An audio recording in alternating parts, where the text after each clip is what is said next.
The FIFA World Cup, the ultimate football stage. Fair play, skill, and passion should define this tournament. But the 2022 World Cup in Qatar hailed as Messi's glory, which raises some serious questions. Was this truly the product of football, or was it a self-scripted performance to ensure Messi's legacy?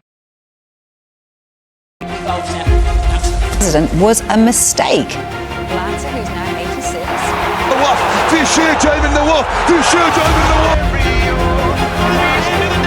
Just one of a kind. World Cup news set to kick off this weekend in Qatar with Billy.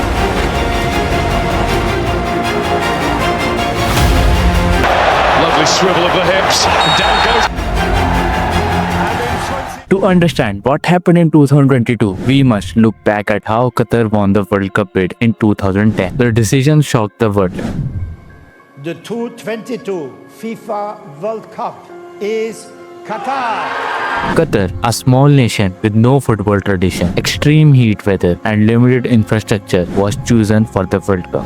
Thank you for giving Qatar a chance. World Cup news set to kick off this weekend in Qatar with billions of people expected to watch. Later, investigations showed that FIFA officials had allegedly accepted bribes, but it wasn't just about football. It was about creating a spectacle, and Qatar's huge investment in this tournament wasn't going to let it fail. A 1.8 million euro payment. Dozens of current and former FIFA officials have been arrested. There can be no place for corruption.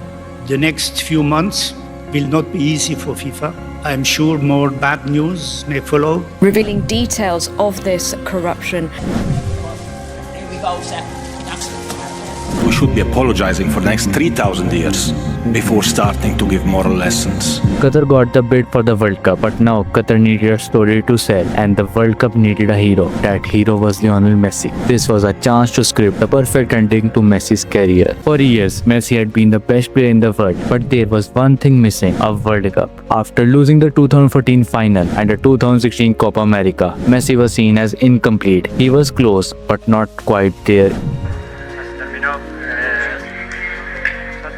La peleé mucho, lo intenté, ya son 4 finales, no pude ganarla, hice todo lo posible, me duele más que... And that's where FIFA saw an opportunity. Messi wasn't just a player, he was a brand, the face of Adidas and countless other sponsorships. A World Cup win would elevate him to untouchable heights. FIFA needed Messi to win for his legacy and for the commercial value it would generate. And just like the Ballon d'Or in 2010 and 19, 20 and 21, and finally 2023, where Messi wins, there is question about fairness. FIFA's choice to make Messi the face of the 2022 World Cup was no coincidence. Argentina's World Cup started with an unexpected loss to Saudi Arabia. It was a huge shock, but it set the stage for Messi's journey. This early loss added tension and drama.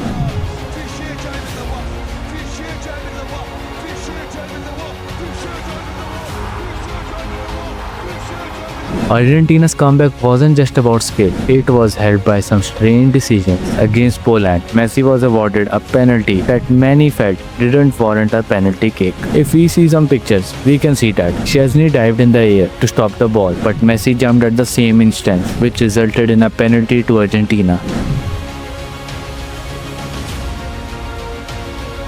Throughout the tournament, Argentina seemed to get benefit when it came to penalties. As Argentina advanced, the referee decisions became even more questionable. In the quarterfinal against the Netherlands, the match was full of hard tackles, yet Argentina's player rarely received any yellow cards on major fouls.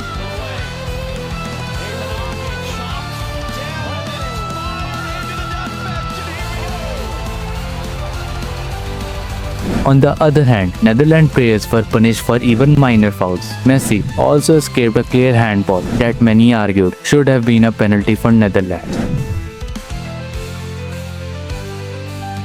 When the match went to penalties, many noted how the referee seemed to favor Argentina. But this wasn't the first time the refereeing seemed to lean towards the Messi team. In the semi-final against Croatia, Argentina was awarded a penalty after a soft challenge on Julian Alvarez. The referee didn't even check VR properly.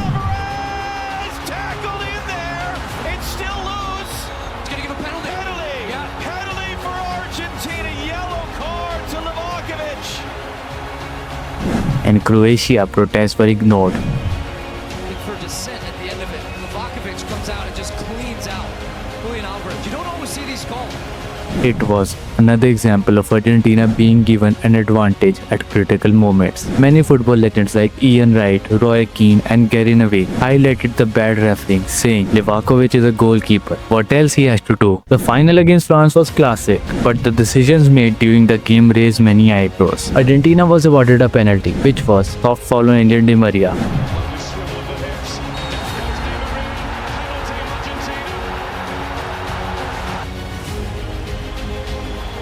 Seemed inconsistent with how other fouls had been judged earlier in the tournament. Many felt that the referee favored Argentina, while similar fouls on the other team had not been given as penalties. During the match, France had several valid appeals, but these were quickly dismissed. Rabiot is getting a really important spot in the middle of the goals here.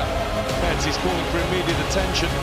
Fernandes is holding his ribs. While Argentina players who committed clear fouls were not given any punishment, which kept them eligible for the penalty shootout. The most controversial moment when in the extra time, Messi's goal was allowed despite some questioning whether he was offside or onside when the pass was made to him. Before you start to say that I am wrong, that there is a rule, the hands and arms of all the players, including the goalkeepers, are not considered for determining offside. The upper boundary of the arm is in line with the bottom of the armpit. Then tell me, why was this goal disallowed due to the hands being offside for Croatia? Then another controversy rises about there is a certain rule if after a goal is scored, the referee realizes before the play restarts if there was an extra person on the field of play when the goal was scored, the referee must disallow the goal. We can clearly see that two of Argentine players were seen on the pitch. The referee just didn't say that French players were on the field as well, that it should be allowed because the French were on the field. In my opinion, the French were on the field, but when the goal was scored,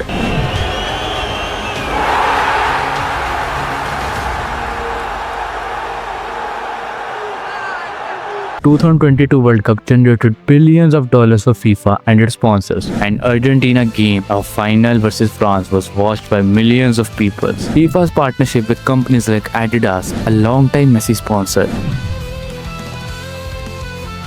and Qatar Airways, who invested heavily in the tournament, aligned perfectly with Argentina's victory. Messi winning was not just a sporting achievement, it was also a conical thumb.